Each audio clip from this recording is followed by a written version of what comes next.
Hi guys, in this video how to generate text and cross. So when I have put 1, so generate text, and if I have put 0, so generate cross. So how to generate this? So the first we can select the column, go to conditional formatting. Here we can select new role. Here we can see that formatting style. We can select icon set, go and icon style we can select this one. We can take one this show icon only, and type we can select only number.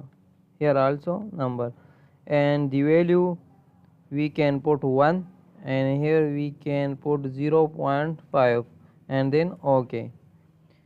So when I have put 1, so text is generated, and if I have 0, the cross is generated. Here we can see that. So thank you for watching this video. Please subscribe my channel.